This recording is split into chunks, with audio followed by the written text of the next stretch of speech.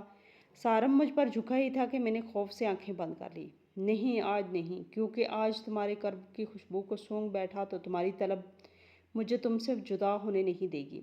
اس کی آواز پہ میں نے آنکھیں کھولی تو وہ اب بھی میری جان نکالنے کو میرے نزدیک ہی کھڑا تھا، لیکن کوئی بھی جسارت کرنے سے خود کو باز رکھ رہا تھا۔ اب تم میری بیوی ہو، یاد رہے نکاح پہ نکاح نہیں ہو سکتا۔ جیت تو نہیں چاہ رہا کہ تمہیں اب خود سے دور جانے دوں، لیکن جاؤ، آج کی رات گھر والوں کو خوش ہو لینے دو، پھر کل ملتے ہیں کبھی نہ بچھڑنے کے لیے۔ اس کی بات سن کر میں پھر سے رونے لگی تھی۔ کچھ سمجھ نہیں آ رہا تھا کہ یہ کیا ہو گیا ہے اور آگے کیا ہونے والا ہے۔ سارم مجھے اور روبی کو طاہر کے ہمراہ واپس سیلون چھوڑنے آیا تھا۔ وہ دونوں ہمیں وہاں چھوڑ کر واپسی کے لیے نکل گئے تھے۔ سجل، اب کیا کرو گی؟ روبی نے مجھ سے سوال کیا۔ اب کیا کر سکتی ہوں؟ اس سے نکاح کر چکی ہوں جس کے بارے میں کسی کو کچھ بتا نہیں سکتی، اور گھر والے جہاں شادی کرنا چاہتے تھے اب وہاں شادی نہیں کر سکتی۔ یہ مہندی والا ناٹک اب مجھ سے نہیں ہوگا، لیکن گھر والوں سے بھی کچھ کہنے کی ہمت نہیں ہے۔ بس مجھے مر ہی جانا چاہیے۔ میں اس وقت اس قدر کمزور پڑ چکی تھی کہ کوئی حل دکھائی نہیں دے رہا تھا سوائے سوسائڈ کے۔ سجو، پاگل مت بنو، یہ کیا بکواس کر رہی ہو؟ اس سب میں تمہاری کیا غلطی ہے؟ لیکن میں روبی کی بات سنے بنا پاگلوں کی مانند بیچ سڑک پر دوڑنے لگی تھی۔ مجھے بازو سے کھینچنے کی کوشش میں میرا پرس روبی کے ہاتھ میں رہ گیا اور میں بھاگنے لگی۔ روبی نے موبائل نکال کر سارم کا نمبر ان لاک کیا اور اس سے رابطہ کرتے ہوئے میرے پیچھے بھاگنے لگی۔ اس نے سارم کو اطلاع دی کہ میں سیلون جانے کی بجائے کسی گاڑی کے نیچے آ کر مرنے کی خواہشمند ہوں۔ وہ زیادہ دور نہیں گئے تھے اور موبائل پرس میں ڈال کر میرے پیچھے بھاگنے لگی۔ رک جاؤ سجل، پلیز پاگل مت بنو۔ مسائل سے بھاگنے کی بجائے انہیں حل کیا جاتا ہے۔ روبی مجھے روکنے کی ہر ممکن کوشش میں تھی، لیکن میں کہاں رکنے والی تھی۔ رونے کے ساتھ ساتھ بھاگتی جا رہی تھی کہ بھاگتے بھاگتے ہم کافی آگے نکل آئے تھے، لیکن سڑک پہ چلنے والی اکا دکا گاڑیاں مجھے بتاتے ہوئے سائیڈ سے نکل جاتی۔ وہاں کچھ فاصلے پر پل نظر آیا تو میں نے سوچا اس سے نیچے کود جاؤں گی۔ میں یہی سوچ رہی تھی جب ایک گاڑی نے میرے سامنے بریک لگایا تو لائٹس کی تیز روشنیوں سے میری آنکھیں چندھا گئیں۔ مجھے نہیں پتا تھا لیکن وہ سارم تھا۔ وہ تیزی سے گاڑی سے نکلا اور مجھے ہاتھ سے تھام کر گاڑی کی طرف لے جانے لگا۔ فرنٹ سیٹ پر مجھے زبردستی بٹھاتے ہی خود ڈرائیونگ سیٹ سنبھال لی۔ کیوں کر رہی تھی یہ حرکت؟ اس نے غصے میں مجھے جھاڑا۔ مجھے نہیں جینا سارم، مجھے مر جانے دو۔ میں گھر والوں کو کیا جواب دوں گی؟ میں نے روتے ہوئے اس سے کہا، جیسے اپنے حواس میں نہیں تھی۔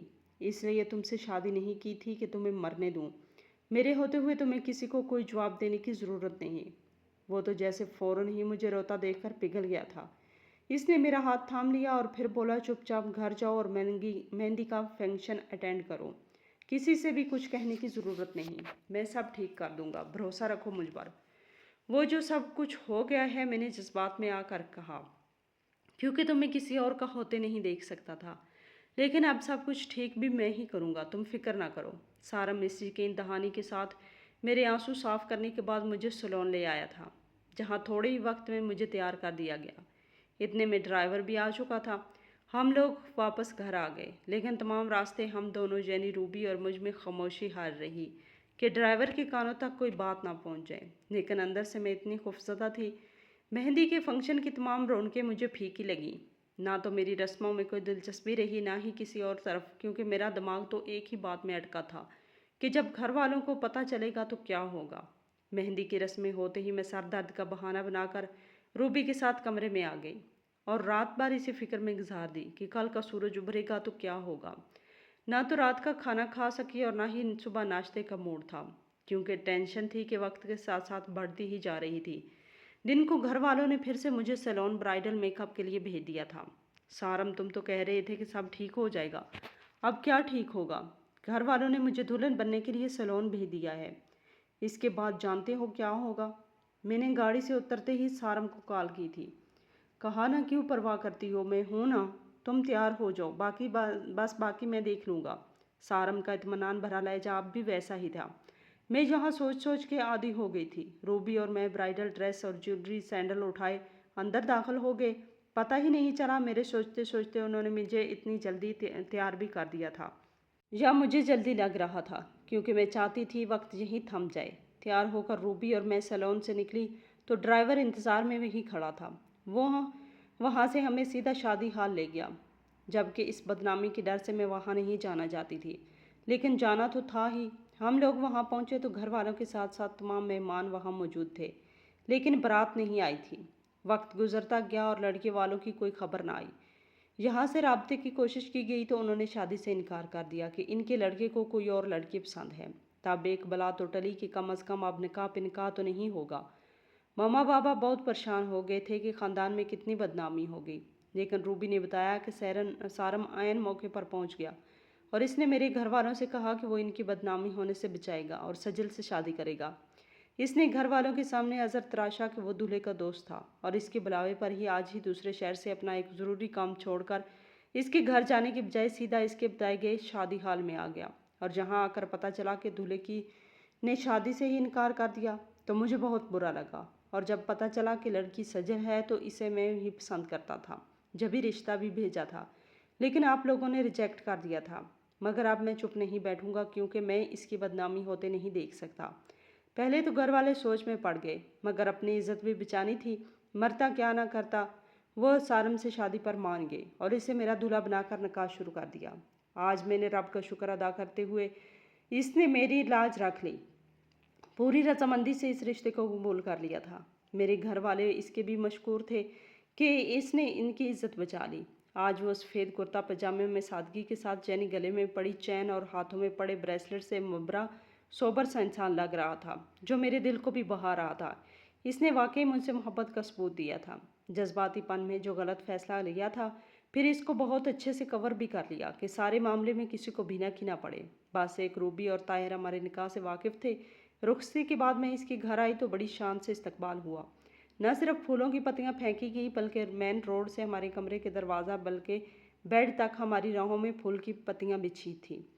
پھر کمرے کو بھی گلاب کے پھولوں سے سجایا گیا تھا۔ میں یہ سب تیاری دیکھ کر حیران ہوئی تھی۔ دلہن بنی بیڈ پر بیٹھی سارم کا انتظار کر رہی تھی۔ جب تھوڑی ہی دیر میں ایک خوبصورت خوشبو کے جھونکے کے ساتھ وہ اندر داخل ہوا تو اب میری محبت پہ یقین کرتی ہو سجل؟ اس نے میرے روبرو بیٹھتے ہی میری ٹھوڑی سے میرے چہرے کو اوپر اٹھاتے ہوئے پوچھا۔ میں نے فقط مسکرا کر سر کو اس بات میں ہلا دیا۔ اپنے ایک دوست کے ذریعے لڑکے والوں کے گھر کچھ کرائے کے گنڈے بھجوا کر ایسا دھمکایا کہ انہوں نے سارا بلیم خود پر ہی ڈال کر شادی سے انکار کر دیا، اور دیکھو میں نے اپنی محبت کو رسوا ہونے سے بچا لیا۔ میں اس کے انکشاف پر حیرت زدہ سی مسکرا اٹھی۔ وہ میرے لیے بدل چکا تھا۔ کانوں میں پڑی بالی، ہاتھوں میں پڑے بریسلٹ اور گلے میں پڑی چین جو مجھے برے لگتے تھے، وہ سب سے آزاد تھا، میرے سامنے بیٹھا تھا اور لہجے میں بھی بدلاؤ تھا۔ نرمی سے بات کرتے ہوئے مجھے بہت پیارا لگنے لگا۔ اجازت ہوا تو آج اپنی بیوی سے نزدیکیاں بڑھا سکتا ہوں، اب تم ڈر کے مجھ سے دور نہیں بھاگو گی؟